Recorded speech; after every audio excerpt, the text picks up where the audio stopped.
送这么的书等奥克尼。我呢就是那个在那个特莫达。ខ្ញុំគឺជាម្ចាស់សន្តាគារថ្មដាខេត្តពោធិ៍សាត់ខ្ញុំបានមកដល់ប្រទេសកម្ពុជានៅថ្ងៃទី28មេសាឆ្នាំ1998ដែលមកដល់ពេលនេះខ្ញុំបានមករស់នៅក្នុងប្រទេសកម្ពុជាមានរយៈពេល27ឆ្នាំហើយនៅក្នុងប្រទេសកម្ពុជាខ្ញុំប្រកបរបរពាណិជ្ជកម្មបន្ទាប់មកនៅឆ្នាំ2013ខ្ញុំបានផ្លាស់ប្ដូរចូលវិស័យសំណង់វិញថ្ងៃនេះខ្ញុំសម្រេចចិត្តធ្វើការផ្សព្វផ្សាយលើបណ្ដាញសង្គមដែលជាការផ្សព្វផ្សាយលើកដំបូងបំផុតរបស់ខ្ញុំគឺមានគោលបំណងឆ្លើយតបទៅនឹងបណ្ដាញផ្សព្វផ្សាយព័ត៌មានរបស់ថៃមួយចំនួនដែលបានផ្សព្វផ្សាយលាបពណ៌ប្រឌិតព័ត៌មានហើយក៏មានបំណងបកអាក្រាតជនល្បីតាមបណ្ដាញសង្គមរបស់ថៃមួយចំនួនដែលផ្សាយមិនពិតពីកម្ពុជាខ្ញុំសូមបញ្ជាក់ថានៅថ្ងៃទី9ធ្នូឆ្នាំ2025នៅពេលព្រឹកព្រលឹមថ្ងៃនោះសង្គ្រាមរវាងកម្ពុជានិងថៃបានចាប់ផ្ដើមហើយនៅព្រឹកព្រលឹមប្រហែលជាម៉ោង5និង7ព្រឹកខ្ញុំឮសូរសំឡេងគ្រាប់ផ្លោងនិងមានចម្ងាយពីសន្តាគាររបស់ខ្ញុំប្រហែលជា500ម៉ែត្រហើយរង្គើធ្វើឲ្យរលឹកទឹកក្នុងអាងសន្តាគារផងដែរនៅថ្ងៃនោះបុគ្គលិកក្នុងសន្តាគារបានចម្លៀសចេញអស់ដោយនៅស្ទល់តែខ្ញុំនិងប្រពន្ធកូនរបស់ខ្ញុំនិងភ្ញៀវមួយចំនួនតូចប៉ុណ្ណោះបន្តស្នាក់នៅក្នុងសន្តាគារប៉ុន្តែនៅថ្ងៃត្រង់ថ្ងៃដដែលនោះគ្រាប់ផ្លោង3គ្រាប់បានផ្លោងមកខ្ញុំឃើញស្ថានភាពមិនស្រួលក៏សម្រេចចិត្តបិទសន្តាគារនិងបាននាំគ្នាជំនះចេញពីសន្តាគារទៅកាន់ទីប្រជុំជនមួយដែលមានចម្ងាយប្រហែលជា70គីឡូម៉ែត្រពីតំបន់ថ្មដានៅថ្ងៃទី15ថ្ងៃទី17និងថ្ងៃទី18ធ្នូឆ្នាំ2025ខ្ញុំបានបើកឡានទៅមើលសន្តាគាររបស់ខ្ញុំទាំងក្តីបារម្ភនៅពេលនោះសន្តាគារនិងហាងរបស់ខ្ញុំមិនមានការខូចខាតនោះទេរហូតដល់ថ្ងៃទី27ធ្នូឆ្នាំ2025ពេលព្រឹកព្រលឹមប្រហែលជាម៉ោង10ខ្ញុំបានទៅដល់សន្តាគាររបស់ខ្ញុំម្ដងទៀតនៅពេលនោះនៅថ្មដាមិនមានមនុស្សទេសូម្បីតែម្នាក់ពេលដែលខ្ញុំទៅដល់សន្តាគាររបស់ខ្ញុំបានសុំទាហានកម្ពុជាឲ្យអនុញ្ញាតចូលទៅមើលសន្តាគាររបស់ខ្ញុំតែពេលនោះមិនត្រូវបានអនុញ្ញាតនោះឡើយតែពេលនោះទស្សនវិជ្ជាដែលខ្ញុំបានឃើញគឺទាហានថៃបានរុញរទេះប្រមូលអីវ៉ាន់ដែលមានតម្លៃនិងក្នុងហាងដែលពួកគេយកអីវ៉ាន់ទាំងអស់នោះនៅចំពោះមុខខ្ញុំតែម្ដងនេះគឺជាសកម្មភាពប្លន់តែម្ដងខ្ញុំបាននិយាយទៅកាន់ទាហានថៃថាពួកអ្នកមិនអាចយកអីវ៉ាន់ទាំងអស់នោះបានទេព្រោះវាជាកម្មសិទ្ធិរបស់ហាងពេលនោះខ្ញុំបានប្រើប្រាស់ទូរស័ព្ទដៃបកប្រែទៅកាន់ភាសាថៃតែពួកគេមិនព្រមស្ដាប់ឡើយហើយរឿងដែលកាន់តែគួរឲ្យខឹងខ្លាំងមួយទៀតនោះគឺទាហានថៃបានយកសម្ភារៈសំណង់របស់ខ្ញុំនៅមុខខ្ញុំផ្ទាល់តែម្ដងដោយយកធ្វើជាកម្មសិទ្ធិរបស់យោធាថៃខ្ញុំបាននិយាយជាភាសាអង់គ្លេសខាត់ពួកគេកុំឲ្យយកតែពួកគេមិនព្រមស្ដាប់នោះទេទស្សនវិជ្ជានេះសបញ្ជាក់ឲ្យឃើញថាទាហានថៃប្លន់យកអីវ៉ាន់របស់អ្នកនៅទីនោះទាំងអស់ហើយអ្នកមិនមានលទ្ធភាពតបតអ្វីទាំងអស់នៅថ្ងៃទី28ធ្នូឆ្នាំ2025នៅថ្មដាខ្ញុំបានសាកល្បងទំនាក់ទំនងជាមួយនឹងទាហានថៃជាច្រើនដងដើម្បីសុំចូលមើលសន្តាគាររបស់ខ្ញុំតែត្រូវបានបដិសេធដូច្នេះខ្ញុំមានតែលបលូនចូលទៅក្នុងបន្លាលួសរួចមើលសន្តាគាររបស់ខ្ញុំហើយទស្សនវិជ្ជានៅខាងក្នុងគឺកុំព្យូទ័រទូរទស្សន៍ទូទឹកកកម៉ាស៊ីនបោកខោអាវឆ្លាក់និយាយជារួមឲ្យតែរបស់មានតម្លៃសិតតែត្រូវបានពួកគេលួចយកទៅទាំងអស់សូម្បីតែវាំងននក៏ត្រូវបានពួកគេយកទៅគ្មានសល់ដែរមានម៉ូតូចំនួន9គ្រឿងក្នុងសន្តាគារតែខ្ញុំបានឃើញតែ2គ្រឿងប៉ុណ្ណោះ7គ្រឿងទៀតត្រូវបានទាហានថៃលួចយកទៅបាត់ហើយម្យ៉ាងទៀតទូដែករបស់ខ្ញុំនៅក្នុងបន្ទប់សន្តាគារក៏ត្រូវពួកគេគាស់ផងដែរលុយរបស់របរមានតម្លៃដាក់ក្នុងទូដែកត្រូវបានលួចខ្ទេចខ្ទីខ្ញុំសួរទៅកាន់ទាហានថៃថារបស់របរខ្ញុំហេតុអ្វីបានជាអស់អញ្ចឹងពួកគេឆ្លើយថាពួកគេមិនបានលួចនោះទេ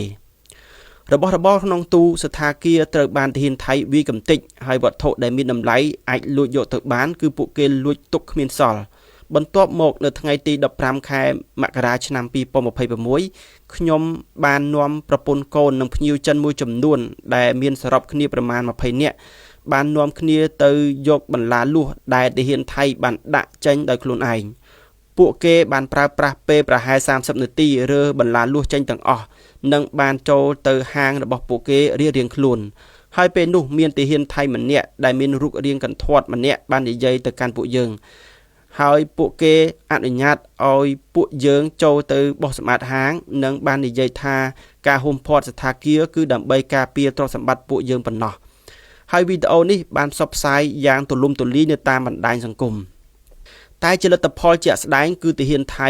ថាខ្លួនជាអ្នកថែរក្សាទ្រព្យសម្បត្តិឲ្យយើងតែទីបំផុតពួកគេមិនមែនថែរក្សាទេបែរជាលួចប្លន់ទ្រព្យសម្បត្តិពួកយើងទៅវិញពួកគេបានហុំព័ទ្ធបន្លាលួសឲ្យទាហានថៃរបស់ខ្លួនចូលលួចទ្រព្យសម្បត្តិក្នុងសទ្ធាគារទាំងអស់បើបូករួមទាំងហាងផ្សេងៗជនជាតិចិនក្នុងតំបន់នេះដែលមានការវិនិយោគសរុបប្រមាណរាប់លានដុល្លារត្រូវបានបាត់បង់ទាំងស្រុងហើយនៅថ្ងៃទី17ខែមករាឆ្នាំ2026មានមិត្តភ័ក្តិទូរស័ព្ទប្រាប់ខ្ញុំថាទាហានថៃបានយកម៉ាស៊ីនកាយដីចង់មកបិទសទ្ធាគាររបស់ខ្ញុំពេលនោះខ្ញុំប្រញាប់ប្រញាល់ទៅកាន់សទ្ធាគាររបស់ខ្ញុំហើយពេលនោះមានរឿងអ្វីកើតឡើងនោះអ្នកទាំងអស់គ្នាប្រកាសជាបានដឹងនិងបានឃើញទស្សនវិជ្ជានោះខ្ញុំបានយកក្បាលរបស់ខ្ញុំរោលទៅនឹងកំភ្លើងរបស់ទាហានថៃហេតុអ្វីបានខ្ញុំធ្វើដូច្នេះពីព្រោះអ្វីៗទាំងអស់រួមទាំងជីវិតរបស់ខ្ញុំផ្ទាល់សុទ្ធតែនៅទីនោះទាំងអស់ខ្ញុំបានខ្ចីលុយពីប្រទេសចិនដើម្បីវិនិយោគសទ្ធាគារនៅទីនោះហើយពេលនេះទាហានថៃបានយកសទ្ធាគាររបស់ខ្ញុំទាំងអស់បំផ្លិចបំផ្លាញវត្ថុមានតម្លៃទាំងអស់ហើយមិនអនុញ្ញាតឲ្យខ្ញុំចូលក្នុងសទ្ធាគារខ្ញុំទៀតនេះហើយធ្វើឲ្យខ្ញុំមានអារម្មណ៍ថាខ្ញុំរស់និងស្លាប់មិនខុសគ្នានោះទេខ្ញុំចង់បង្ហាញអារម្មណ៍បើសិននៅក្នុងសង្គ្រាមគ្រាប់បែកផ្លោងចំសទ្ធាគាររបស់ខ្ញុំខ្ទេចខ្ទីបើអញ្ចឹងខ្ញុំក៏គ្មានមធ្យោបាយអ្វីដែរព្រោះខ្ញុំដឹងថាសង្គ្រាមគឺគ្មានការអាណិតអាសូរនោះឡើយតែនេះគឺផ្ទុយស្រឡះគឺទាហានថៃមួយក្រុមហើយមួយក្រុមទៀតបានចូលទៅកាន់សទ្ធាគាររបស់ខ្ញុំលួចប្លន់ម្ដងហើយម្ដងទៀត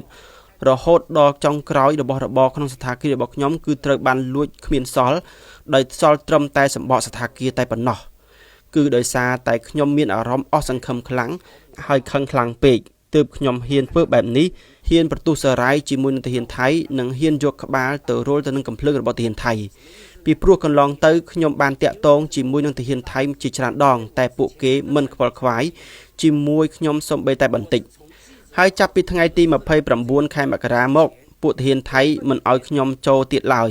ពួកគេបានយកបន្លាលួសបិទចិត្តផ្លូវនៅថ្ងៃទី6ខែកុម្ភៈខ្ញុំបានជិះម៉ូតូទៅកាន់សទ្ធាគាររបស់ខ្ញុំហើយបានមើលឃើញពីជនល្បីម្នាក់ឈ្មោះថាចំខ្លាំងដែលឈរមាត់ទ្វារសទ្ធាគាររបស់ខ្ញុំបានលើកដៃទៅកាន់រូបគេតើមានន័យដូចម្ដេចទៅគឺថាអ្នកពូកែហេតុអ្វីបានជាអ្នកពូកែពីព្រោះខ្ញុំចង់បញ្ជាក់ថាម្នាក់នេះគឺគួរឲ្យស្អប់ខ្លាំងណាស់គឺរូបគេហើយដែលកាលពីមុនបានយកលីមួកដាក់ចូលក្នុងឡានបូមលូបាញ់លើប្រជាជនកម្ពុជាតាមព្រំដែនដែលទង្វើនេះគឺជាទង្វើអមនុស្សធម៌បំផុតគួរឲ្យខឹងបំផុតហើយមិនគួរឲ្យមាននៅក្នុងសង្គមបច្ចុប្បន្ននោះទេហើយនៅក្នុងចិត្តរបស់ខ្ញុំជេររូបគេ